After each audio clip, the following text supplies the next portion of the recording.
Hello and welcome to Diminishing Returns. This week we're looking at a very interesting B-movie franchise that starts with the 1990 film Tremors. A mid-budget creature feature that gained cult status, Tremors has spawned 4 sequels and a TV series, and boy, are they a rollercoaster ride. The producers of the Tremors films are not afraid to try new things, and that gives us plenty to talk about as we pick our way through a sequel, prequel, spin-off, and reboot all in one series. This episode contains spoilers for Tremors, Tremors 2 Aftershocks, Tremors 3 Back to Perfection, Tremors 4 The Legend Begins, Tremors 5 Bloodlines, and Tremors the 2003 TV series. Enjoy!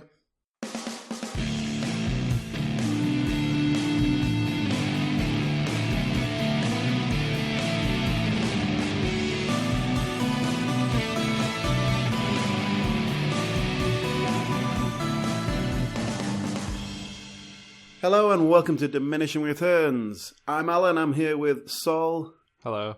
And Calvin. Hi! Oh, let me do that again, sorry. I was going to say hello and then hi, but Hi there! That was really worth redoing. Okay. And as always, we're going to be looking at a film or franchise and then breaking it down and then pitching our own ideas for sequels. This week, we're doing Tremors. This one was my choice, so I suppose we should start with me explaining why I chose it. Yeah, because this is a very, I'm not sure if the listeners are familiar with your sort of usual film taste, Alan, but yes. I think over the course of almost a year of doing these episodes, I think we've handily identified it as crap American comedies, usually starring Vince Vaughn and Martin Lawrence, or quite sort of boring dramas where not that much happens. Those are your two avenues of film preference, and this doesn't fit into either of those.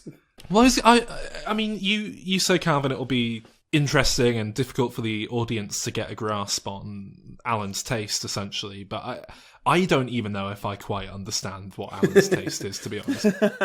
He dislikes anything, as a general rule, anything remotely close to being just fun.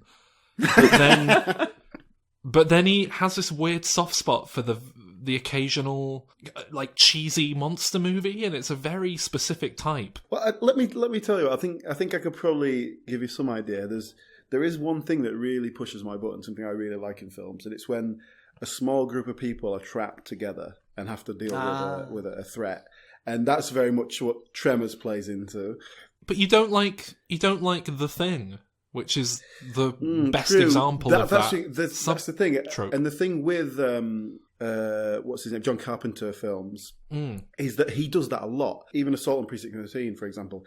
And it's one of the reasons why I kind of really don't like John Carpenter, because I really should. And so there must be something about the way he does it that really turns me off. And I'm not sure exactly why that is, because, yeah, you're right. On paper, The Thing, I should love it, and I don't.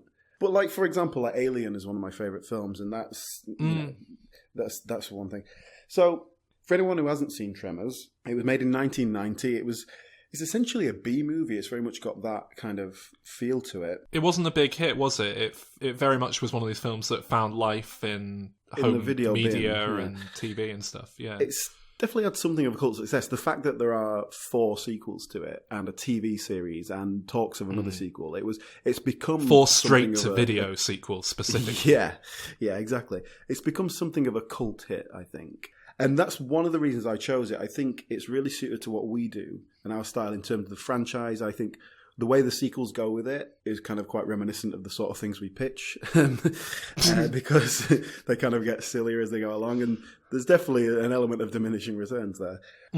Have you seen all the films?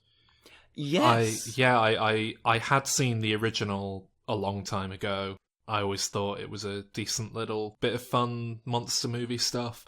But I'd never bothered to watch the sequels until we decided we were doing this podcast, and you kind of pressured me into giving them a go. I think I always wrote them off because they were straight to video. I just assumed they were kind of not worth looking at. Because I mean, I've been burned by straight to video sequels to horror movies before.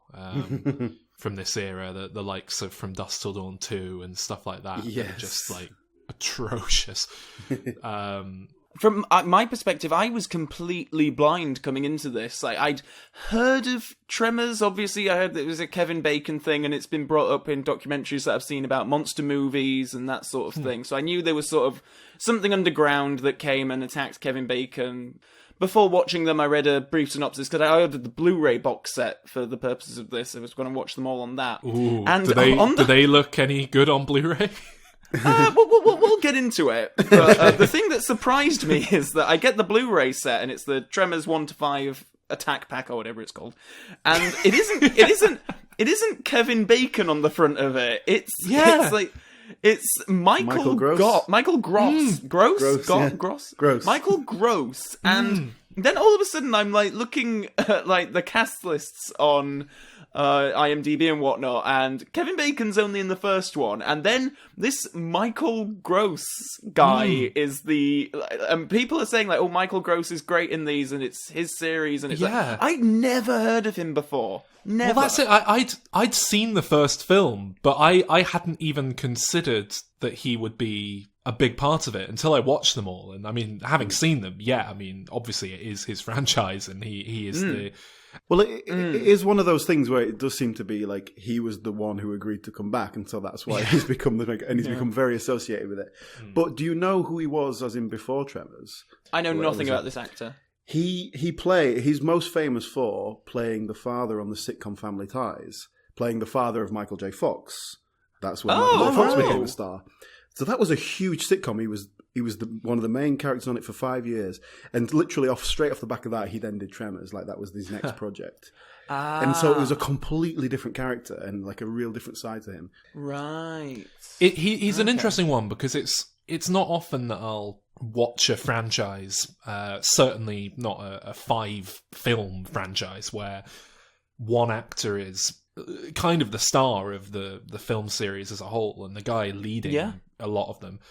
And he is just such an unknown. He's very much a jobbing actor, you know? He does a lot of roles, just guest spots in TV shows, recurring roles here and there, but I think the average person on the street wouldn't have a clue who he is, to be honest. I'm glad you've given us a bit of context there, Alan. That's what I mean. Like, in America, they would have known him. I think he was maybe in 1990, but I mean nowadays. Yeah, exactly. When that first film came out, he would have been well known. So, shall we look at the first film then in a bit more detail? Yes. Well, can I try and sum it up with one of the working titles for the film? Pretty much sums it up. Wait, let me guess. Is it Jaws on the land? No, but you are incredibly close. I know what it is. It is Land Sharks. There you go. And that sums it up. Just Google Tremors, the poster, and it is the Jaws poster, isn't it? With the yeah. So it's a very deliberate take on Jaws, and from what I understand from the little bit I've seen about the making of, that was a very deliberate thing, and it was very much kind of like, what can we do where we have a creature that we barely see, and so we can hide it. And that's one of the things I really like about it. I really like those practical effects. I like the models and the actual creature itself, but I also like the way that they create this sense of danger and movement by seeing it knocking things over or like blowing up dust and that sort of thing. Very simple, but it works really nicely, and it's very similar to Jaws. Oh yes, very. Just to explain it a bit further for people who haven't seen it, I mean, Land Sharks is quite succinct, but essentially just some big slug worm monster snake things that drill through the ground, kind of like Bugs Bunny in the old cartoons. They just dig really quickly through the ground, turn up in this town out in the desert in America. What's it called? Perfection, in Nevada, right? Yeah. Yes. Okay. They have to not step on the ground, and it was inspired, I believe, by that game that kids often play, where the floor is lava. Yeah, the floor is lava. You have to climb on the furniture and what have you. And that's essentially what the film boils down to. Yeah. Yeah, and it's this giant sort of slug creature, and it has this big open mouth, and then these little snake tentacle things that come out of its mouth that give it a bit more of a threat. Our main two characters, really, are Val and Earl, played by Kevin Bacon and Fred Ward.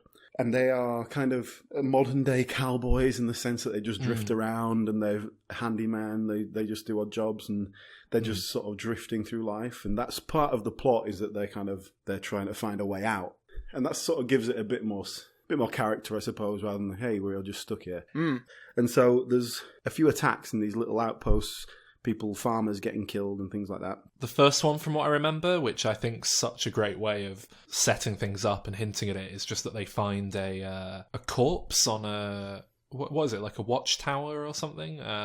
Yeah, like a pylon, basically. Isn't it? Yeah, but then they find out that he died of dehydration up on this thing, so they sort of think, oh, hang on, that's weird. Why didn't he just come down and have a drink? I think that is such a great way of just hinting at something being amiss in that very classic creature feature kind of way. It's a really nice and bear in mind, I guess, if you're coming into this cold, you don't know what's going on, you don't know what the threat is, and so it's not shown until quite late on, and we start to see things getting sucked underground and that sort of thing. And so it is quite a slow burn. Calvin, if you just saw this for the first time quite recently, how did that hit you? How much did you know about it going in? All I knew was that there were things in the ground that come out and try and attack Kevin Bacon. I didn't know that they necessarily ate people. I knew nothing about them, that they were blind and they catch you by vibrations from movement. So it worked so well for me because I was truly with the characters, with Kevin Bacon and Fred Ward, discovering more about these creatures. And for as much as you sort of say it's a slow burn, I think it's a slow burn in terms of information, like how much we know about, how much we learn about these creatures. But pace-wise, I think the film has such a wonderful pace. It's really snappy. It gets into the action so quickly. It's the perfect pace for this sort of film. It is just snappy, in and out, no chance to kind of get bored with it or sick of it. But not even, like, it doesn't feel like we're just seeing an attack for gratuitous sake, like maybe we would in a Friday the 13th sequel. It all feels well constructed, and each death does lead to a certain, a next action from a character. The body count's quite low, really, for this sort of film, from what I remember, isn't it? There's not a lot of people that actually die. I think it is basically the bare minimum amount of deaths to keep the plot working. Yeah, there's a couple of the actual townsfolk get picked off, but most of them survive, don't they? Yeah. Yes. Because they're the ones and this is another thing I quite liked about it. All the townspeople, they were fleshed out enough that we knew who they were and we got the town feeling, the community feeling, and we bought into their story and we cared about them, but we didn't have to get too much subplot about them and too much detail. Yeah. Can I before we go, can I just praise something else about the direction and also like basically the writing? Sure. There's quite a lot of foreshadowing and like setup and payoff things. Like, for example, at the beginning, the very opening scene, we see Val and Earl at the edge of this cliff, and Val makes a joke to Earl about there being a stampede to scare him. And then at the very end of the film, they basically use a stampede mentality to scare this thing off the cliff. Yeah. Really nice, the end is the beginning, it ties up. And even in that scene when Fred Ward is in his sleeping bag and he gets scared and he sort of wriggles off the back of the truck, he looks like one of the worm things, like in a sleeping bag, and I'm sure that's deliberate. I can't just be coincidence. Yeah. And little things like that there's peppered throughout the film, and little sort of setup and payoff that works really nicely. I think it's really well crafted script. I think it's a nicely directed piece. Yeah. It's kind of, it feels like one of those films that's really greater than the sum of its parts, and it kind of all came together quite nicely. Yeah. Totally, because I was quite surprised not to see like either Amblin, like Steven Spielberg's production company on this, or Robert Zemeckis or Joe Dante or something like that. Like, this feels very much of Gremlins, of Back to the Future, with a bit of Jaws in there. It feels very much of those 80s, and bearing in mind Tremors came a good few years after all those films, but it feels very much that universal early 1980s production that they were making. Can I just mention that the director's name is Ron Underwood as well? It just feels like it's like when Mark Webb got hired to make Spider-Man. It's just like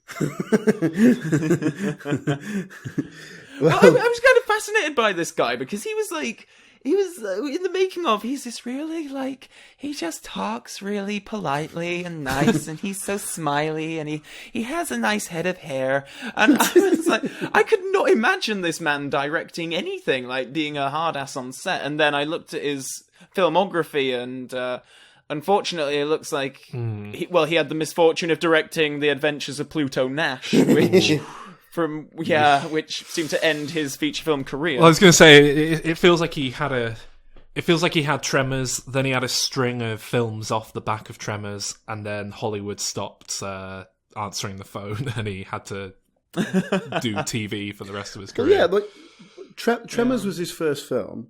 He followed that up with City Slickers, which was a big success. And then he did Mighty Joe, he did as well. Yeah, and that then, was not great. and then Pluto Nash kind of seemed to do him in, really. But it seems to be that the writers who kind of became de facto producers were really hands-on and put everything together. S.S. Wilson just seems to be the guy who kind of took charge of the franchise. It was S.S. Wilson forward. and Brent Maddock, and they directed the two sequels. S.S. Wilson did 2 and 4. Brent Maddock did number 3. Ah, right. So they ended up being directors, which they'd never done before, I don't think. And they were just writers who then became producers, who then became directors. Until the 5th one, and we'll get onto this, but the 5th one, the most recent one, completely new team, new everything. It's just like a sort of a reboot in some ways. We haven't really talked about the creatures themselves and how they're used in the film, because it is very much of the Jaws mentality of, you don't see that much of the monster at first, and then you see a lot of it later on. There isn't much in the way of mythology of it. They're just these things that are there, and let's deal with them now. And I had a weird time with that because like I say, I watched this film a while ago, and I'd always just assumed that they were aliens. The worms, and I don't know where I got that from, because I only realised watching the sequels that, oh no, they never explain where those things came from at all. They sort of hidden. They go out in the first film. They go out of their way to not say what it is. It's like they kind of deliberately acknowledge the fact that they're not explaining it, and that they're just going to let it go. And then in the later films, they do explain that they're just very old creatures that have been laying dormant somewhere. I mean, it works regardless, for the first film anyway. It doesn't really... Oh, the first film completely works by itself, and all you've really got is the Finn Carter character, who is the geology student, and she is purely there to, love interest for Kevin Bacon, as well as having the right knowledge for enough exposition that you can kind of understand the creatures and how they work. But in terms of the history, all we really find out is, there's 4 of them. We know that because of the data that she has on her seismology graphs or whatever. And that's about it, really. There's no sort of maybe there's a nest somewhere, maybe there's this, maybe... I don't know, there's just nothing. And then the sequels, which we're about to go into, don't really expand at all on where they came from. Which seems like such an odd thing, because that is the job of a sequel, surely. I mean, in Alien, we don't get any detail, and then in the next few films we do, and in Jaws, they even try and make it out that it's some kind of personal grudge that the shark has against the Brody family. Well, whereas here, there's just none of that, and I admire the film for doing that, actually. Well, before we move on to sequels, quick word about the practical effects used to demonstrate them, because it's a marvellous bit of full-scale creatures with miniature model work and some techniques to make it look like there's something there when there isn't. You know, the dirt moving, things moving under the dirt. It really just gives a sense of danger without actually showing anything that costs any money. It works really nicely, and it is very kind of of its time. I think the practical effects on show in Tremors are all very basic, and the monsters are big slug things, so they're pretty much the most basic creature design they could have gone for, just in terms of what would be straightforward to make work on screen with practical effects. But I was very surprised at the quality of the effects in the sequels. I really did expect bargain bin shit, and there's some really nice creature work in particularly the second one. I mean, I know there's some iffy CGI in there, but there's a lot of puppetry again, and it is, to be completely honest, I think I might actually prefer Tremors 2 Aftershocks to the first one. Oh, whoa. Really? Yeah. Really? Oh, wow. Okay. It's not... If I try and be... It's a solid sequel, I'll give you that. If I try and be... Oh, whoa, what, really? Yeah. I like the second one. It looks like I'm alone in this then, alright. I really didn't like Really? it. We see, if I try and be completely objective about it, it's not as well made a film by any stretch of the imagination. But I think I enjoyed it more, personally. I preferred the monsters in it. I preferred the rules. Sequels like this, generally, as Calvin mentioned before, you typically have the option of digging into the roots of the first film and looking at where everything came from. Or you can do what these films do, which is keep going outward and upward and extending the branches on the metaphorical tree. And the second film is very odd, because I think part of what put me off watching these films was I just thought it was going to be more of the same. I thought it was going to be more of these worms coming in and chasing people. But what they do, for certainly the first two sequels at least, is they don't do that at all. There's barely any Graboid worms in this film. And very soon into it, they kind of spawn off into this weird secondary stage of their life cycle that we'd never seen before, which are these weird biped, almost like little raptor things, but they are blind and deaf, but they sense through infrared vision, essentially, so they can sense your body heat. So it's the same premise essentially as the first film. They have to kind of play this game of hot lava, but suddenly it becomes, how can we get from point A to point B whilst shielding our body heat from these monsters? And it's a weird but surprising and inventive way of just putting enough spin on the same idea to keep it interesting. It keeps it fresh, but it's tonally similar, so you're getting what you want out of the film. And not to get too far ahead, but Tremors 3 does essentially the same thing and creates another creature. It doesn't work quite as well in that one, but, you know. What I will say, though, is that where Tremors 3 succeeds is that it just decided to make Michael Gross the star of the movie, whereas in Tremors 2, we're still here with Fred Ward, who I have no fondness for at all. I mean, I assume that only happened because Fred Ward couldn't be bothered coming back for another one. Is that... Do we know what happened there? I mean, I just... That's the assumption I made with it. I mean, we don't know, but I think that's probably a fair assumption, isn't it? I know why Kevin Bacon apparently doesn't have much of a fondness for the series. Certainly, it said that before the first film's release, he said he broke down and started screaming to his wife that he couldn't believe he was doing a movie about underground worms. He's changed his mind. I mean, we'll get back. We'll get into that in a bit. But yeah, he was very dismissive of the franchise, but he's since apparently rewatched it and sort of changed his mind, and he's actually involved in some upcoming stuff that we'll talk about in a bit. That first film, it does strike us like that sort of thing where you would have been on set and going, this could turn into a massive pile of shit. Yeah. This could so easily be terrible. And like I say, it kind of comes out better than you expect it to based on paper. What he said is that he basically needed it to be a hit for his career when it came out, and then when it wasn't a hit, he just wrote it off and dismissed it as being rubbish because it was just this nonsense about some worms and then the fact that it found a cult following on video and what have you. I think he was I think the sort of the old actor's ego crept in, and he got worried that he'd be seen as this, purveyor of straight-to-video horror rubbish, and I just think he didn't want to be associated with that sort of thing.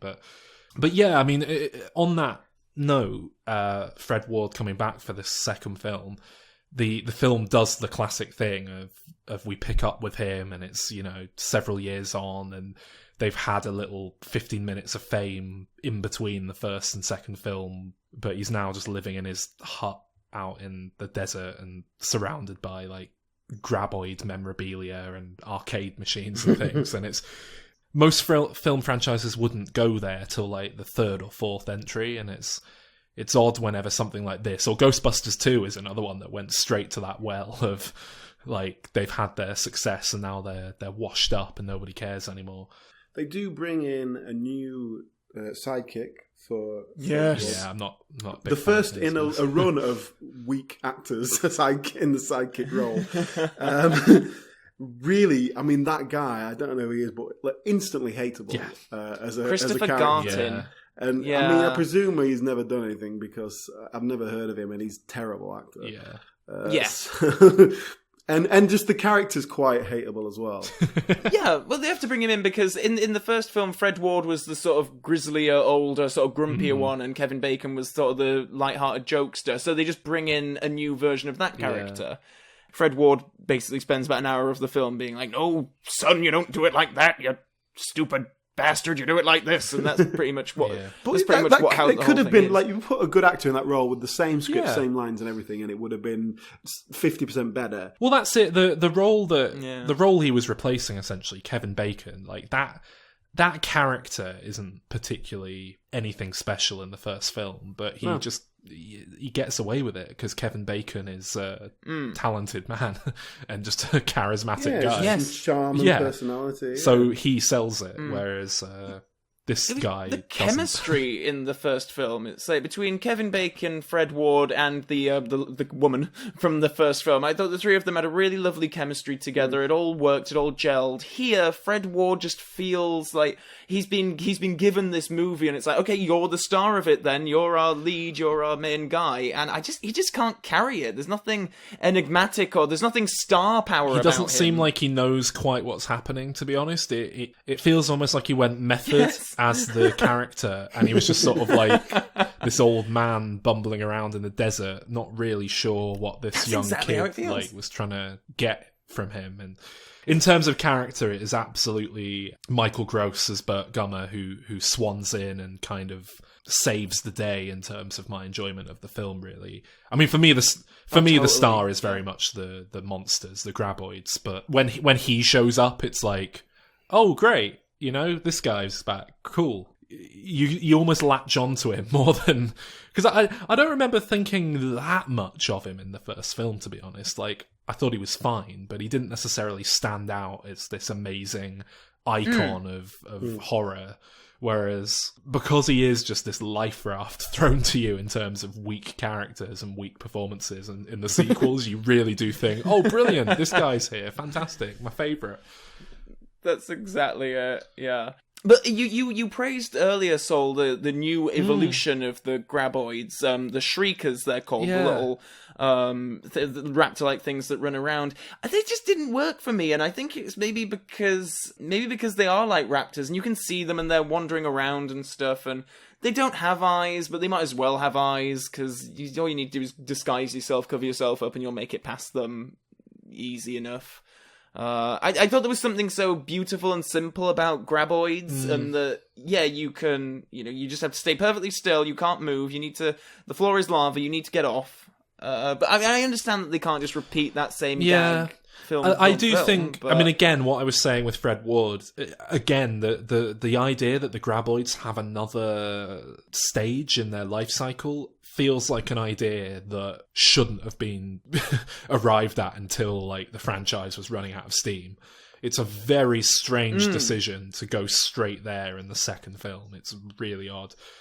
Well, no, I think it's a very definite decision by the filmmakers to go, look, we don't want to just do this. Well, that's it. Let's bring something new into it. I think they were trying to I think it's a good stay decision. ahead of themselves. And like I say, it's not on paper. It's not something I'd like because it is such a departure. But yeah, it works for me here for whatever reason. I think the creatures are cool and amusing in their own little way. And to be honest, I prefer this stage of. I think that's the thing. I think in the first film, Graboids are just big slug things, and I've seen film monsters that are just big slug things before.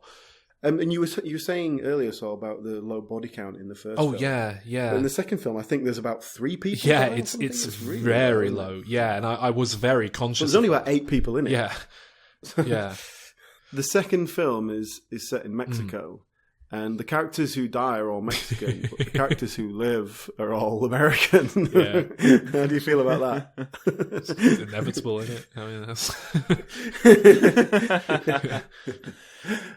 It's just it's normally in these kind of situations, you increase the body count, you increase the gore, you go more overboard with it. And like, Saul, you've described them as horror films a couple of times so far. Like, I'm surprised at that. I don't know if there are any horror elements in here at all. I think they're intended as horror. I mean, I don't think they're scary, and they are, you could make a very good case that they're just sci-fi or fantasy, depending on how you want to define it. There's a supernatural monster, and they're kind of action comedy films. Another thing about the first film is that it's all very bright. It's it's almost all set during the daytime. It's in the desert. Everything's really burning hotly lit, and I think that really removes it from a horror sense. Well, I don't know. Again, there's a scene scene with the couple in the car that's set at night. You do feel like they're trying to make a horror film, or at least I certainly did. I don't think it's a particularly effective. I think you're right film. with that one. Yeah. And speaking of the direction, if we could move on to the third film, I think this is the worst directed one by a long way. Certainly out of the original four. Not to get ahead of the fifth one. But, other than the fifth, in other words. Well, you made your feelings clear there. Well, no, I did. I was getting really excited for the rest of the franchise after watching the second one, because I thought, oh, brilliant. Maybe this is going to be great fun all the way through. And then I watched the third one, and it was just kind of like, oh no, this is just what I was expecting from the... Do you like the third one? Yes, much more than the second one. I think the third one is the worst film in the series for me. The third one is like...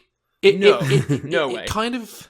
It tries to do exactly what the second one did again. When the third film does it, it's like, oh, there's another stage in the Graboid's life form, and it has its own set of rules. But they've...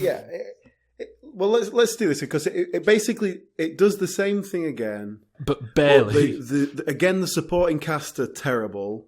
So, Calvin, what do you like about it? Go on, justify it. Well, I find it interesting that each time when I've mentioned I don't like this, you go immediately to what happens with the Graboids as to why it isn't. That is the first point of reference for why it is better or not better. Okay. I think in both things, I'm totally with the characters as to how much I'm enjoying it. I think the cast of the last one was really quite dull and boring and didn't work. Yeah. Michael Gross was the only one that I had anything for. Now, in the third film, he's front and centre, and he's surrounded by a supporting cast of, while not great actors, at least have some goodwill, as far as I'm concerned, of being... A lot of them were in the first film. They bring back Ariana Richards and a load of the townspeople, and I liked that. I liked going back to perfection, seeing those people, seeing what had happened a few years after. I like how the town has sort of developed with these Graboid things and become a news sensation. And I think for me, I didn't really like the characters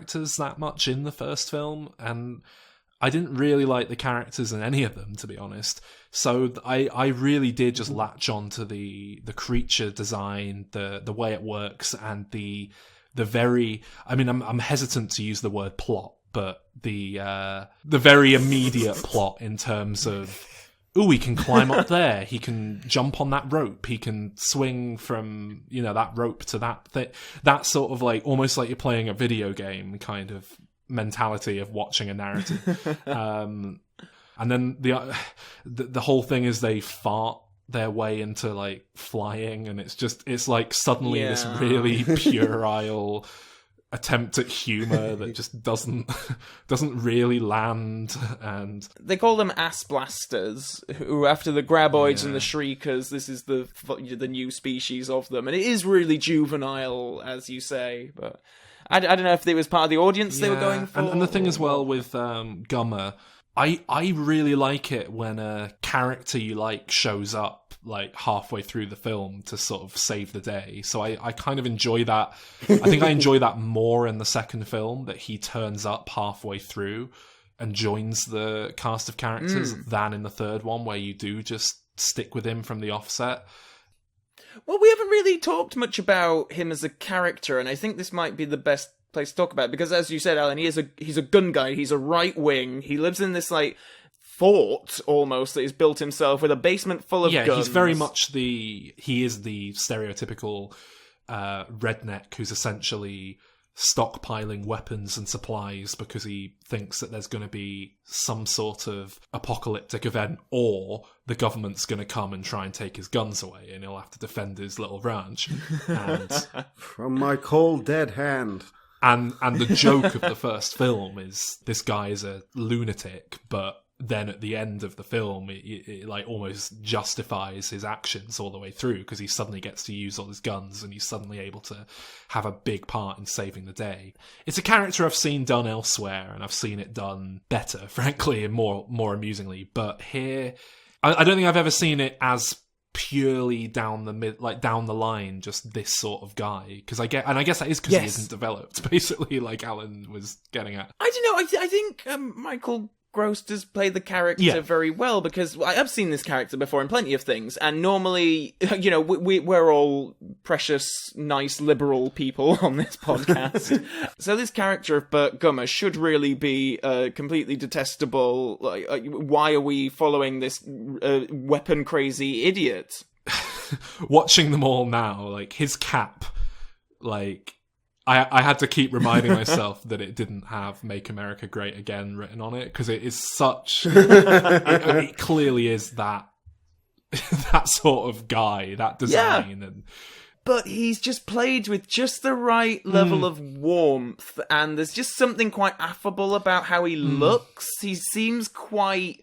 like, he could be good-natured. He's not a complete insane. He's not just going to shoot any one of, you know, any race that... Well, that's it. There's no hate to the character. He's kind of a slightly nutjob survivalist that wants to retreat away from society. The closest analogy for me is Dale Gribble in King of the Hill, if you're familiar with that. He's very much that, like you say, incredibly warm-hearted guy, but he's just a bit of an idiot.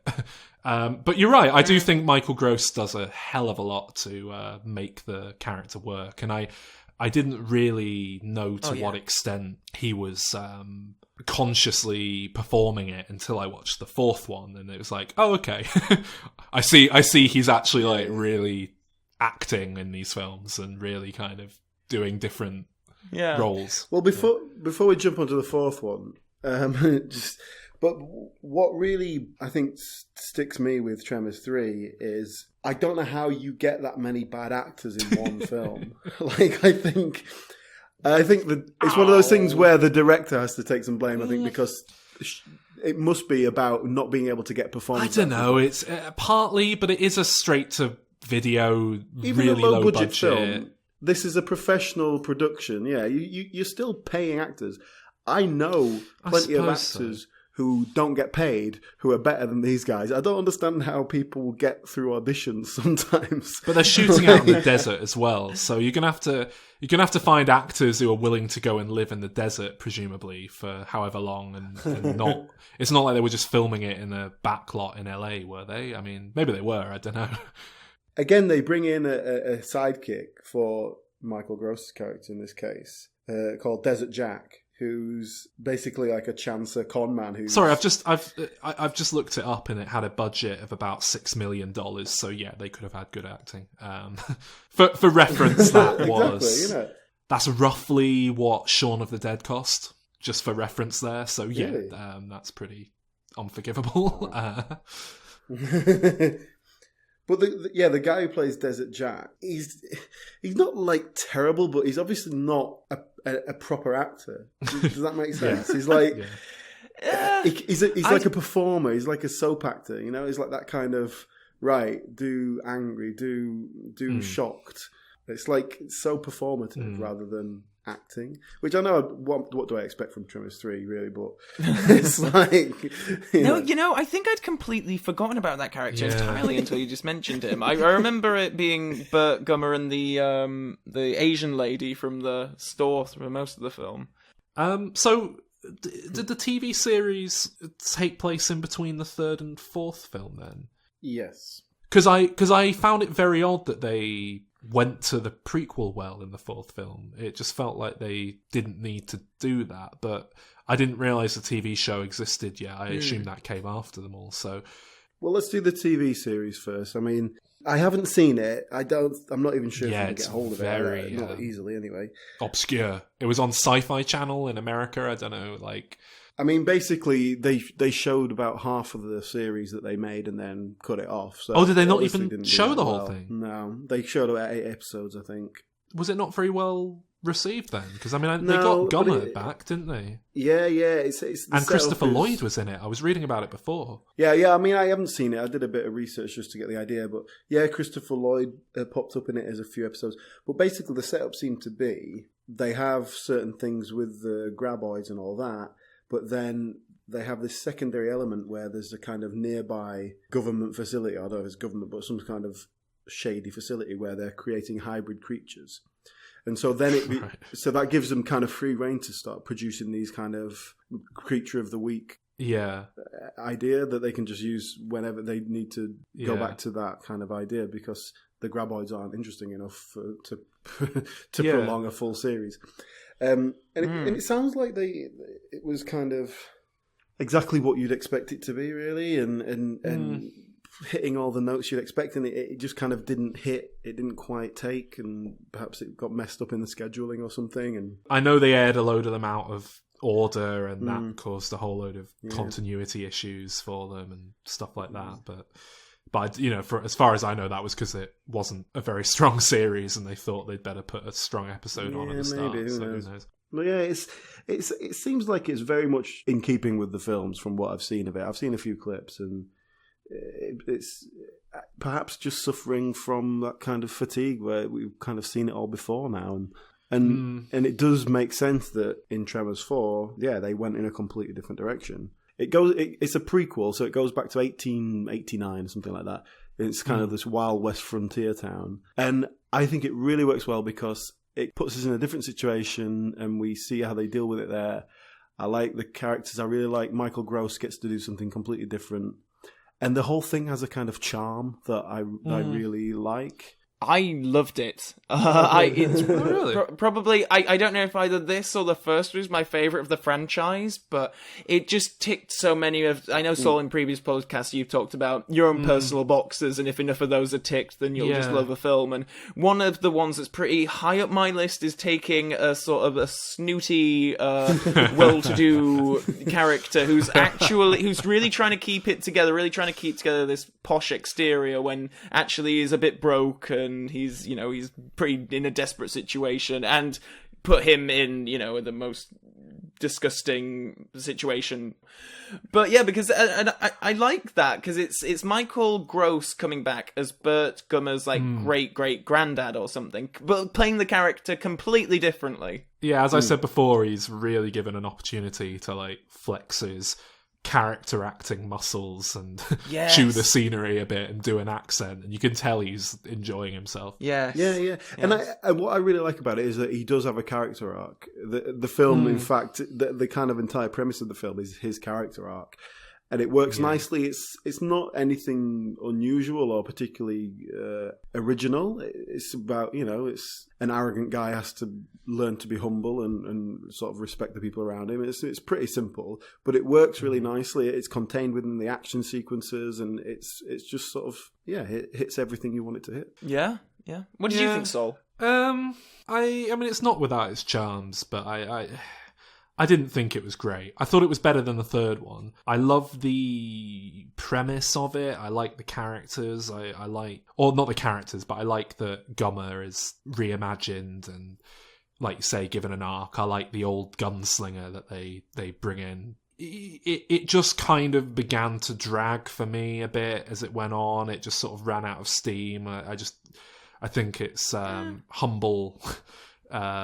origins in terms of budget and stuff began to show through, but it's certainly not a bad film. Oh, for budget, I was like, I mean, this is like literally the town of perfection is a general store and a hotel, and that's it. That is literally it. There's the only two buildings there, and they're not even real building. It's like a frontis and with a tent on the back of it. Which they're basically building the town within the concept of the world, though, aren't they? Yeah, but the whole like start of the film is that there's been an attack at this mine, and all the inhabitants are leaving, and it's like, well, where are they leaving from? Because there is nothing around. I guess they just couldn't afford to build any more buildings. But God, I will say that by the time of Tremors 4, I think they seem to have completely forgotten about one of the big tense things about the first one is that you can't be stood on the ground because they might get you. By Tremors 4, they're just people like stood around on the floor, just like, oh yeah, it's over there, it'll come, it's fine. I don't know, they lost all the tension. That's it. I think that annoyed me a bit, and also it did just feel a bit like, oh, I've seen the worms thing done before. So what is about halfway through the film, once they've got over the gimmick of being in the Wild West, that it does just become kind of like the first Tremors again, with, oh, there's some worms and we've got to fight the worms. In the first films, the way they have to kill the worms or fight them is quite a lo-fi kind of way. Anyway, they have to make do what they've got. So it's not like taking it back 100 years makes a huge difference, because they still kind of got some guns and then some other makeshift tools that they can use to snare it and things like that. And so it doesn't even make that much of a difference to how they deal with it. Yeah. But I think it's just that there's a charm to it. That central character is really nice. I think the other actors are much stronger than in the second and third films. Yeah, I agree with that. Yeah. Now, Alan, to kind of spoil how this this whole process works for the listeners, this podcast was your decision. You wanted to do Tremors. Now, when we were talking about it, at one point, me and Saul queried with you, oh, do you want us to watch all the films? And you was like, yeah, watch all the films. Oh, great, yeah, we'll go up to 5 then, shall we? And then you were like, no, there's only 4. And we were like, no, there's 5. So when did you learn that there was a 5th one? Well, when we had that conversation about 2 weeks ago. Oh, right, okay. But the last time I watched the Tremors films was probably 4 or 5 years ago, and I watched the whole lot then, and it hadn't occurred to me that I would make another one. And I honestly didn't know. Well, this is it. The 5th one was interesting only came out 2 years ago. 2014? Yeah. 2015. 2015, really. Yeah.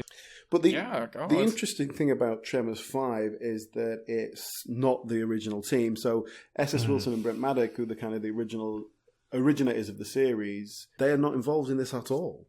You really do feel their absence in the 5th film. I mean, the amount of time that had passed since the 4th and 5th film as well, it's a good, 14 years between the sequels. And so, I mean, it makes the big leap to this kind of HD look of like sci-fi TV productions nowadays, and it really does look like a TV movie, I guess, rather than which I guess is probably what your modern straight-to-video films tend to look like. But I must say it had a very different feel to the other one. It doesn't have that kind of. It doesn't have a charm. It doesn't have the same personality, and it feels like someone else has taken this basic idea and done something completely different with it.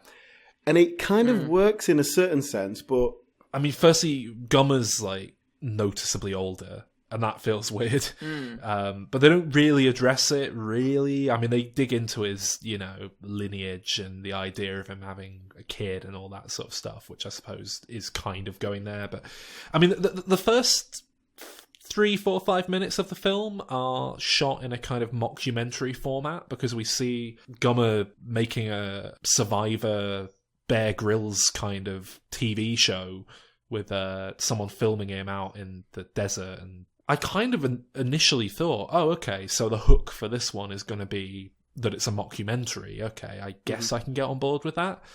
I don't know. I mean, not that I necessarily would have loved a mockumentary film, but I feel like that would have been enough of a fresh spin on it to maybe make the thing a bit more interesting and just kind of in line with the other films. You delve into the Graboid anatomy a little bit. You have this narrator taking you through it. You kind of have the story going on.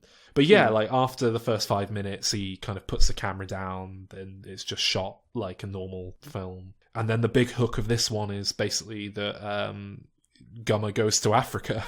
Yeah. And again, like I I mean, that on paper, that's a great place to make a film in terms of visuals and just injecting some new flavour into it. But I don't know if it's just the lack of budget again. Like, it never really amounts to much more than Gummer standing in a field. You know, it never really looks... You don't get, like, the African plain and there's a lion in there. There's elephants. Yeah. They made an effort. Oh, yeah, I forgot about the lion. Yeah, with the cage, yeah. This film showed, like, compared to the film that was made 15 years earlier, in terms of what you can do on a low budget, this film feels much more filmy. Like, it feels like those computer-generated graboids that they now completely redesign. And that was interesting as well. Like, is that a change in audience that they have to change the creature design? Like, they couldn't just take that old design and then do it CGI. They had to completely revamp it and make it something else. I mean, it's not that they just retcon the look of the thing, is it? It's that, it's a new sort of subspecies of the same creature. So I took it as an attempt to keeping the concepts from the earlier films going, essentially. The same way that they're in Africa and the second film is in Mexico. It just felt like this was made by a fan of the original films. Well, at least they finally gave them teeth. Like, on the posters of every single one of these films, it's the monsters always have these giant, white, like, fang teeth, but then they don't actually have them. Again, this is my main problem with the fifth one was, with the news direction, it completely lost its B-movie sense, that kind of sense of charm, the sense of humour that the other ones have. And this kind of, there's a slight tongue-in-cheek, we know how kind of silly this all is, sense to it. Whereas in Tremors 5, it feels like they're trying to make a legitimate action thriller. Who is the African lady and the kid, and then is that her husband? He's an interested gentleman, not a husband. But I kind of liked those characters that I think they were nicely acted. I think they worked, but then it felt very disjointed from the rest of the story. And it felt like you had these two separate story strands that didn't click very well. Yeah, and then they kind of come together at the end, but not really. But she is treated like she's not a comedic character. She's not one for levity. She is an all-out sort of meant to be like Sigourney Weaver, Ellen Ripley action star, like running in slow motion with this flaming bow and arrow, and it just doesn't work. It feels out of place because we've never had that kind of a character in these films. And the comic relief here is obviously supposed to be Jamie Kennedy. He's supposed to bring the levity, and it doesn't work, does it? I mean, I don't think I've seen Jamie Kennedy for 20 years. Like, what? Yeah. What has he done since Scream? Whichever Scream he was in. Huh. He was in the original 3. Yeah, he was in all 3. Apparently, he was in the Hungover Games, which I believe is one of those epic movie type spoof things. So that's the level he's been working at. I was really surprised that this should be the kind of role where you bring in some like fresh young blood to rejuvenate the franchise. Like when Burt Gummer has his, he wants to go off and retire or whatever, this new guy can carry on the thing. You don't go to like 45-year-old Jamie Kennedy, like pudgy Jamie Kennedy, to come in and be the... Like, I don't understand how he got cast. Like, this should be someone at least, like, 20 years younger, surely. Yeah, it is weird. And then he's meant to be Burt Gummer's son?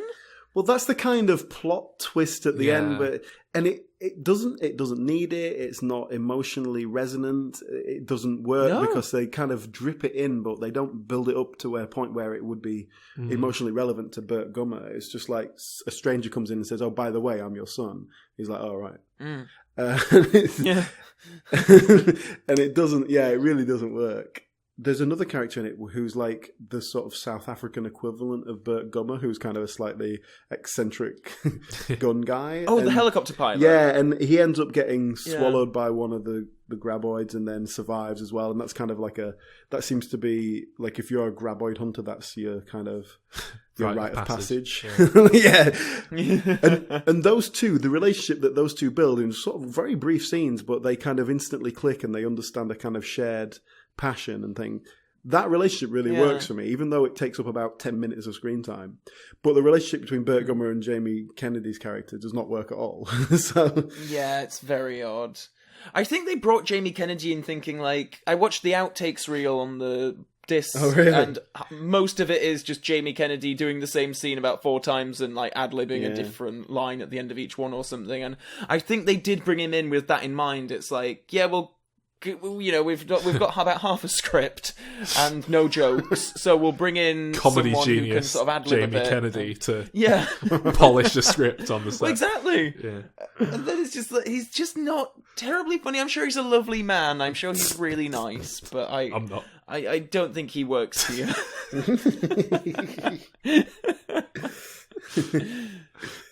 I'm kind of terrified at the idea that, because they are making a Tremors 6, and Jamie Kennedy came back really? for it, apparently. There's definitely been. There's even been word of Kevin Bacon getting involved, and Oh, really? Yeah, well, no, I they're two different things. Weirdly enough, there are now like divergent Tremors timelines and projects in the works at the same time. No! Tremors 6... It's not a series that needs that. Tremors 6 is in the works, and I believe they've started filming it, but it won't be out till next year. And simultaneously, there is a new Tremors TV series in the works, which is currently over at Amazon, and Kevin Bacon is reprising his role. I read a bit of an interview with him. He essentially said that he rewatched the film and realised it's actually quite good, and that he'd just been like, he was just in the wrong place in his life to really appreciate it at the time when it came out. So he said, well, the producer called me on my EE phone, and suddenly I thought it was a good idea.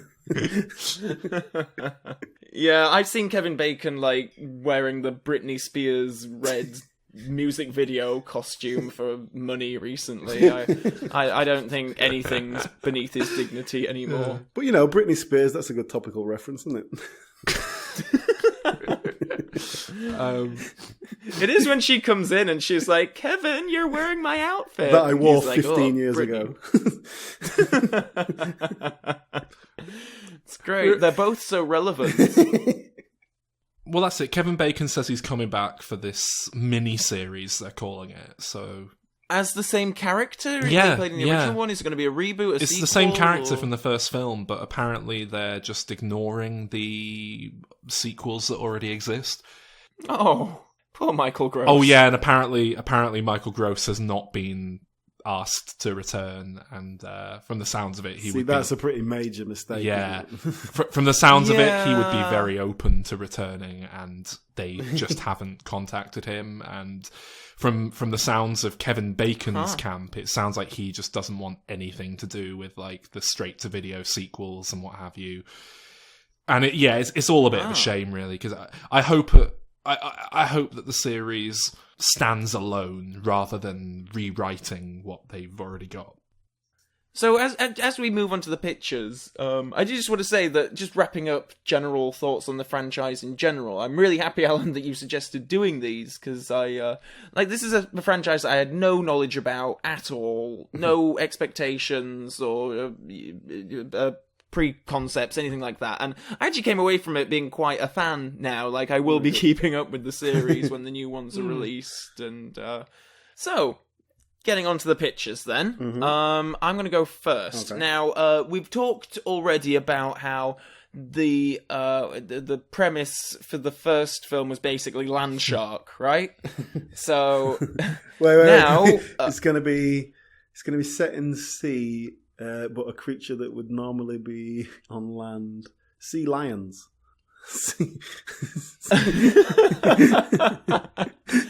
I never thought about that. No, I'm just doing Tremors versus Jaws. That's my idea. So yes, we're going to bring back Michael Gross, and I was thinking anyone sort of who you could bring back from the Jaws franchise that would mean anything who was alive. All you really have is Richard Dreyfuss, but he's a bit too old just now. Michael so Caine. I was Michael Caine would have been good. No, I went to Dennis Quaid because I think he's at a level now where maybe he'd do it. Maybe if the price was just about right. We start the film. Those are our stars now. We start the film with the suspenseful set piece in the ocean. A bunch of young, nimble, swimming like 19, 20-year-olds.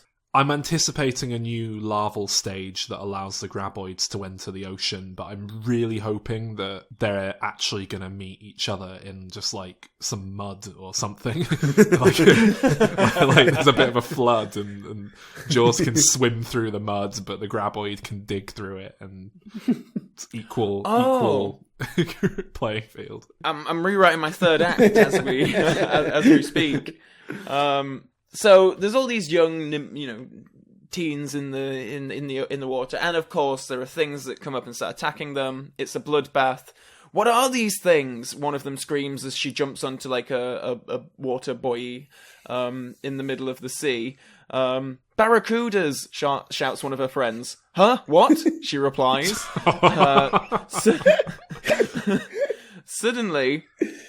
Suddenly, a shark fin pops out of the water and begins to chase one of the swimmers. Shark! It's a shark! And everyone's screaming, and it's like, oh no, come on, get to the thing. And just as the fin is about to get this girl, other things start start swimming in from either side of the shark and start attacking the shark. And we don't quite see what they are, but we just know that there's lots of them. They're sort of thinking, oh, are they piranhas? But no, this is the ocean. They can't be piranhas. What are they? What are they? What are they? And then the girl and her friend are up on the water buoy, and then two of them jump out and latch onto their faces and drag them down into the sea. And yes, they're a new evolution of the Graboid, which can now live in the sea. So after that, I think we'll all agree, thrilling opening sequence. We'll go to we go back to Paradise, the town from Tremors, where Perfection. We see No, life it's is going. Perfection. Perfection. Oh shit! It is. Oh yes, Perfection. Sorry. We then go to Perfection. Sorry, Paradise. Oh no, wait, Perfection. Yeah, sorry, it is. What? So we then go to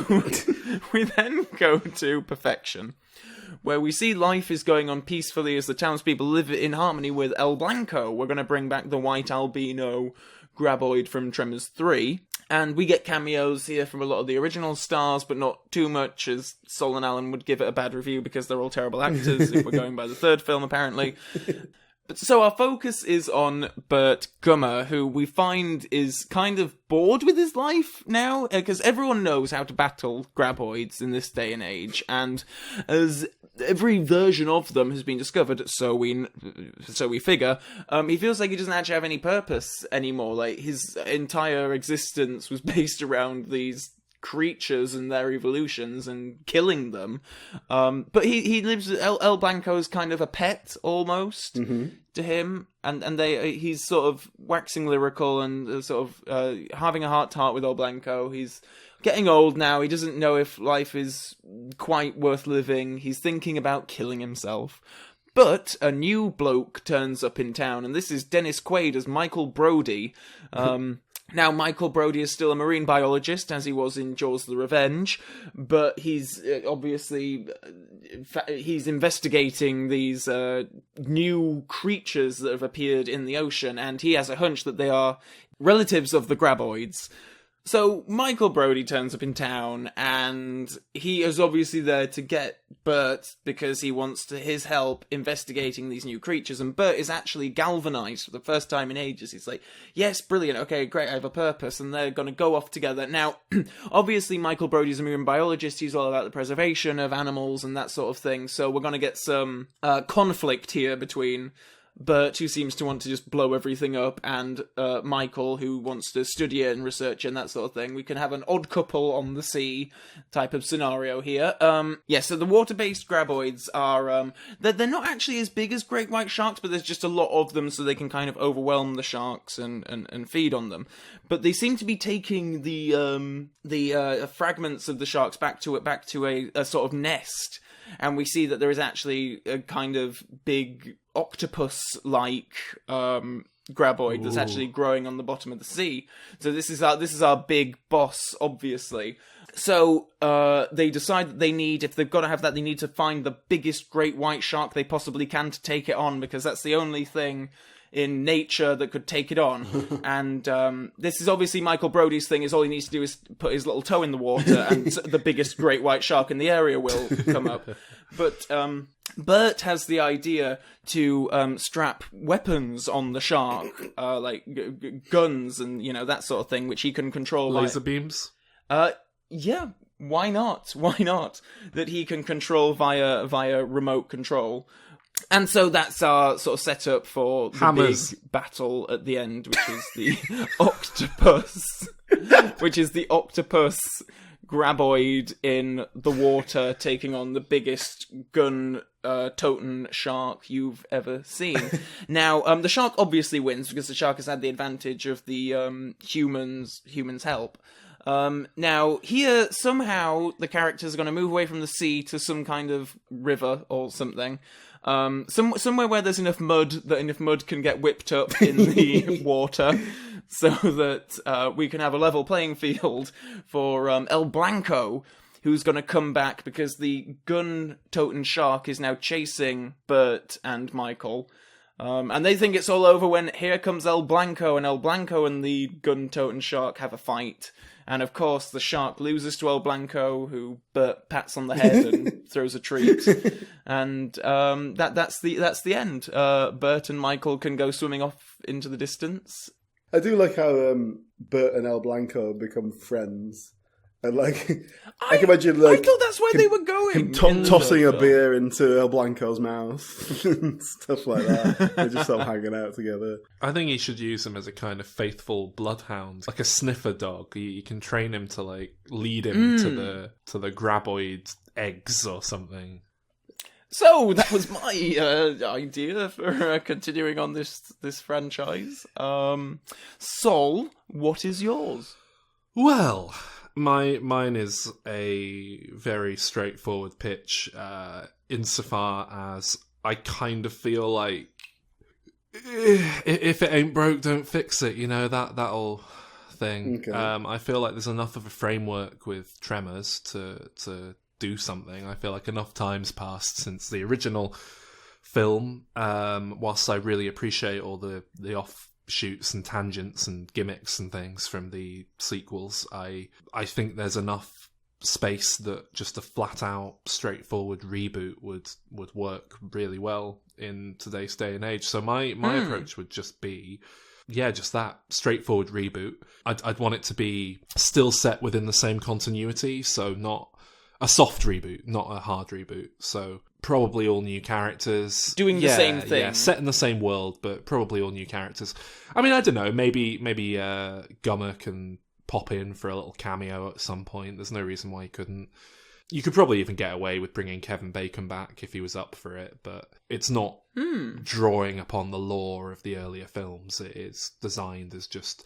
In fact, you're probably better off not bringing him back for that reason. I think you're better off just new characters who've never encountered these things before and don't really know what they are. But how could they be in the same world and not know? Well, you could set it the same year. You could set it in 1990. Just in another bit of the desert or something.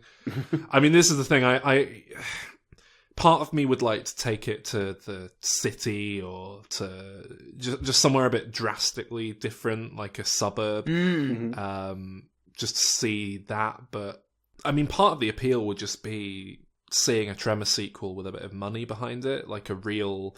I wouldn't want this to be another straight-to-video jobby. I think it would it warrants being given a proper theatrical budget and really embrace the horror comedy element to it, the kind of splatstick way of doing things.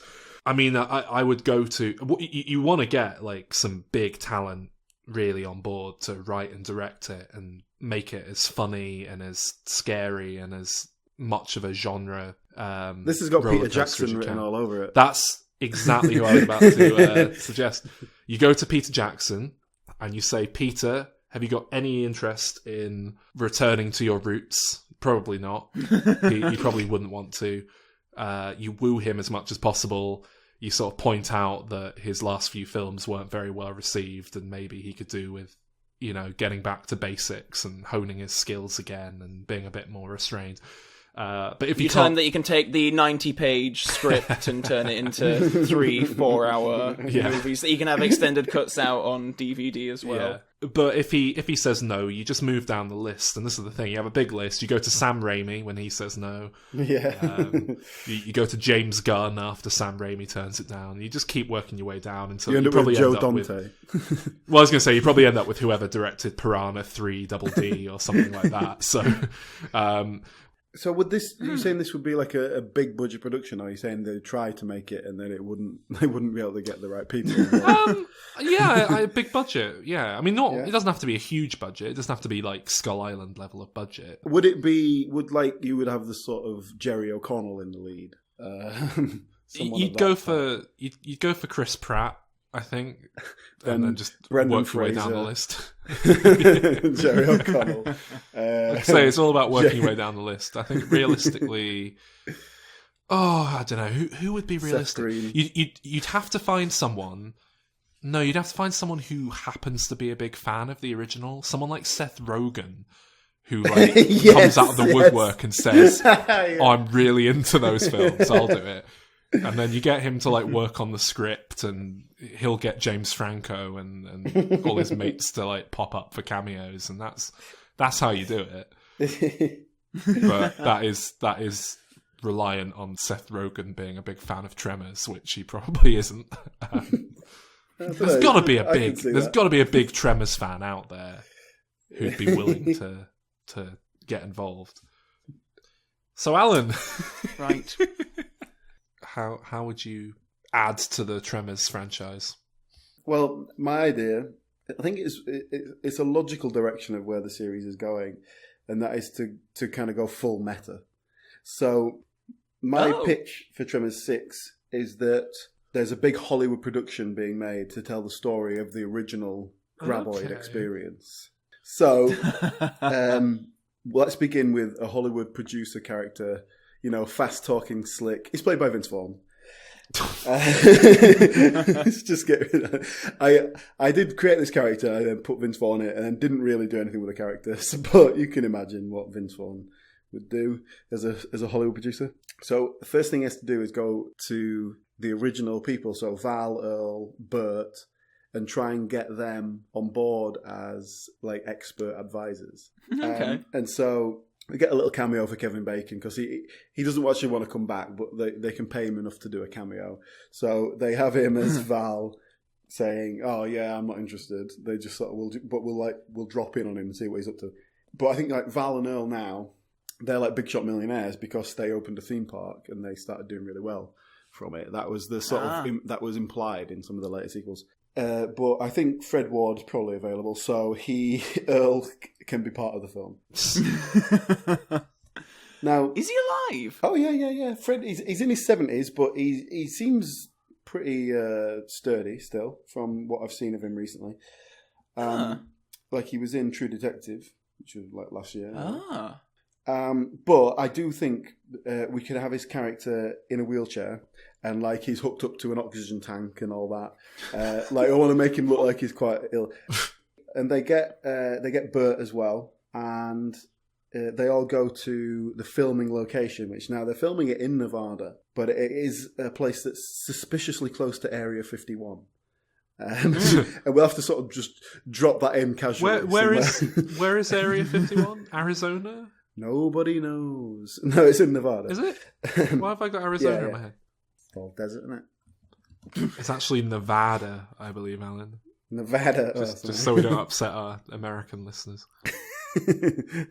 So Nevada. They go to this place in Nevada where they're starting. The filming's not started or anything like that yet, but they're building the set. So they're creating this. They're building perfection, basically. And then what I want is the cast who are going to play these characters in this film are there as well. They're there to meet the real people and sort of get into character and stuff. So I thought we could have the actors who were playing them. We could have Luke Hemsworth, who's the other Hemsworth. Because I think if they wouldn't get the good Hemsworth or the middle Hemsworth. They'd get the third one.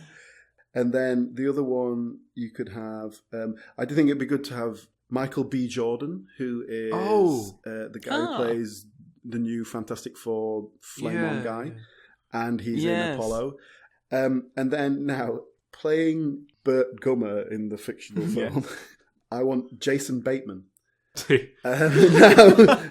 Now, my theory on this is that Michael Gross was famous for being in a sitcom and kind of not that character at all, so wants to go something completely different. Yeah, I think that'd work. Yeah.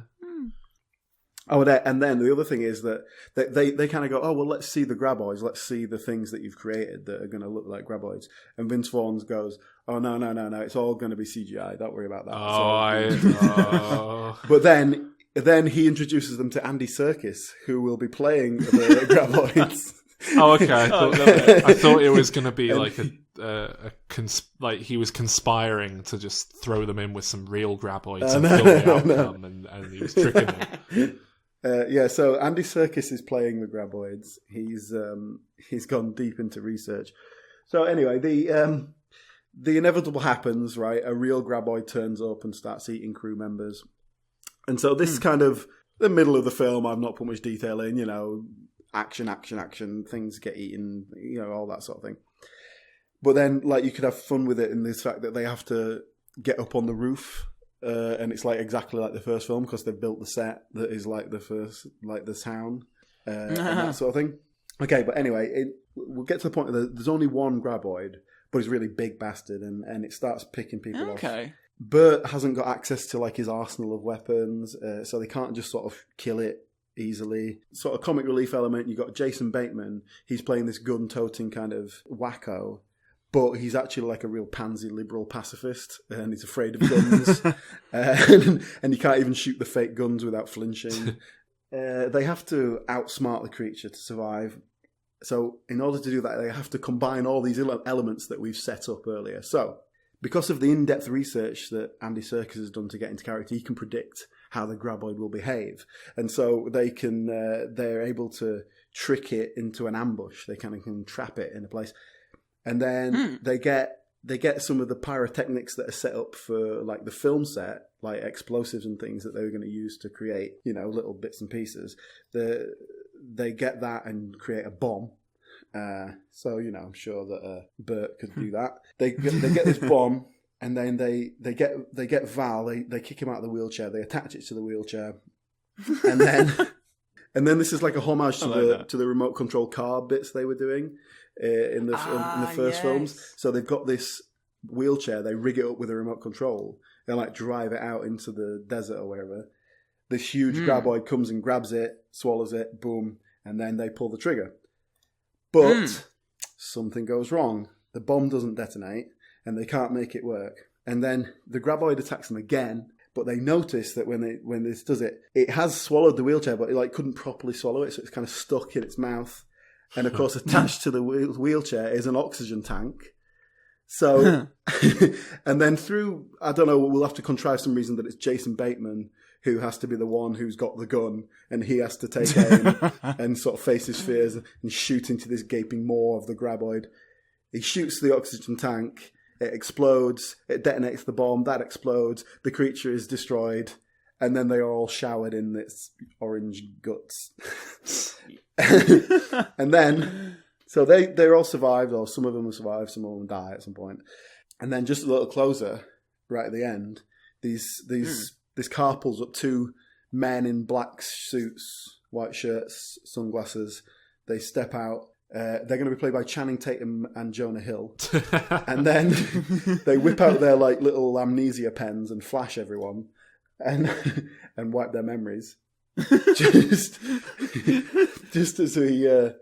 as that happens, we realise that Bert is wearing sunglasses as well, and he's been unaffected by the rays. And we think this might be a mistake, but hey, there's a twist. Bert walks over to them, to the men in black. He shakes their hands. He says, "Oh, well done. Good job done there."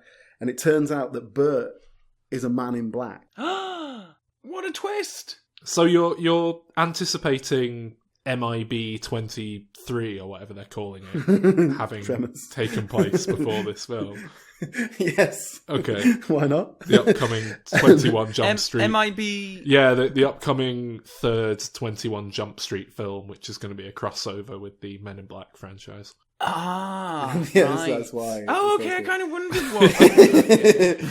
Yeah, just to fill in any listeners that are also perplexed as to what that's all about. And so I think the idea is that Bert, being this, after he dealt with the Graboids, like the Men in Black approached him and said, "Look, we like what you're doing. We like your work. You're obviously good at coping with monsters. Come and work for us." And so he's been working for them the whole time, but he kind of lives this double life as this slightly wacko survivalist. Because that's the best way to do it, hide in plain sight. In the same sense that a lot of like major conspiracy theorists, like they're deliberately set up to kind of set out these whack job conspiracy theories that are obviously unbelievable, so that the real conspiracy theories get sort of lost in the mess. Yeah.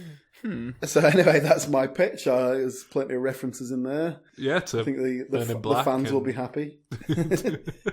You know what? This one was one of the more fun things that we've covered to sort of come up with ideas for pictures too. Like there were quite a few sort of avenues when you sort of think about, like, I think Saul, you mentioned like do you take them to the city? Do you take them abroad? Do you take them to like London or something? Do you pick up on a different character? Do you what do you do with that? I think there's lots of different ways to go and a lot of fun ways to go. I really would like to see one set in suburbia or a city, just somewhere populated. But I mean, I think the only reason that hasn't happened has got to be budgetary. Yeah. Should we end it there? Is there an end point in there somewhere? You just fade out. That's the beauty of it. Yeah. You just bring the music up, the little outro. So, what did you think of Tremors? Have you even seen it? If you haven't, then let me heartily recommend it. And then come and talk to us on our Facebook page at facebook.com/Diminishing Returns podcast. And do please help us spread the word by sharing and liking our episodes, because that means more people see them and they might actually listen. I've just looked up Michael Gross on Wikipedia, and this just really is perfect. Just under his bit about personal life, he says, he's married to so-and-so. And then it says, he is a passionate rail fan with an extensive collection of railroad antiques. He is an amateur railroad historian, photographer, modeller, and part owner in a working railroad. Isn't that just exactly what you expect? I love him. Like, well, that's good, because then his I'm surprised it hasn't happened, but his passion project, Tremors film, would be like Tremors on a train. Tremors on a train. Yeah. Well, they got that steam train in Tremors 4, didn't they? I wonder if that's anything to do with him. That made me tear up, that thing about Michael Gross and the train thing. It's just so cute. It's really, I love that. So, do you mean so nice? Do you mean he sits like Reverend Lovejoy in a little room with toy trains, or is it like that? And he's got like actual, like parts of actual trains hanging on the wall, and he's got pictures a bit of both. Trains. A bit of both, yeah. And he goes to look at the trains. I love him. He's so nice. I bet he's really into his dogs. And they go for long walks. Yeah. He takes them for long walks with a flask of lemon squash, and they go and like, walk up to the top of the hill where he can see the train tracks, and he sits there with his binoculars and a notepad, writing down the numbers of the trains that go past. I love him. Oh. I've just typed Michael Gross train into Google, and the top result is Michael Gross train video. And now I want to know what this is. Oh my god! What is it? Oh my god! There's a whole series of video. There's a video called "Building a Model Railroad with Michael Gross." And it appears right. I need to find this. It appears to be a whole series of like instructional YouTube videos on how to building your first model railroad. Oh my god! Oh my god! I'm on it now. It's the best thing I think I've ever seen. Oh, he looks so happy with his glasses and his floaty waspy hair and his. I wish he kept his mustache. He looks like a vicar. I bet he'd love. There's a really great model railway exhibit in Rotterdam. I bet he'd love it there. Yeah, very good. I've not got sound either. no, I'm just watching the visuals, and it's just a sensual experience. Sensual? No, it's a sense. No, oh, never mind. It's everything I wished it would be and more. Oh God. This is what he does Tremors for, then, isn't it? He literally gets the paycheck and builds his model railway. Oh, I love him. Do you think, Calvin, when you go into his house, you sit down in the living room and he says, "Would you like a cup of tea?" And you say, "Oh yes, please." And he says, "Okay, just catch the 5 o'clock express," and then you turn to your left, and there's a little train track, and a little train goes doot doot, and it's got like a saucepan and a saucer and a cup of tea and some biscuits. Oh, I would love that. Oh. Do you think he's built a model, and like there's a bit where a little Graboid jumps out at the track and the train. Oh, I bet there is. Oh, it's so cute. Don't you just want to, like... Oh, I'm on Google Images now, and there's an image of him, like, stood with just real life-size trains, and he looks so happy. Oh my god, guys. Oh no, his character on Family Ties, Stephen Keaton, is on the Wikipedia page of fictional modelers. So it sounds like they wrote that into the show as a character trait. Oh, brilliant. Because, yeah, he's always into it. Directly above Reverend Lovejoy on this list. Oh, you just want to sit on his knee, don't you, and have him, like, do his train thing in front of you. On the list of real-life modelers, he's 2 below Hermann Goering.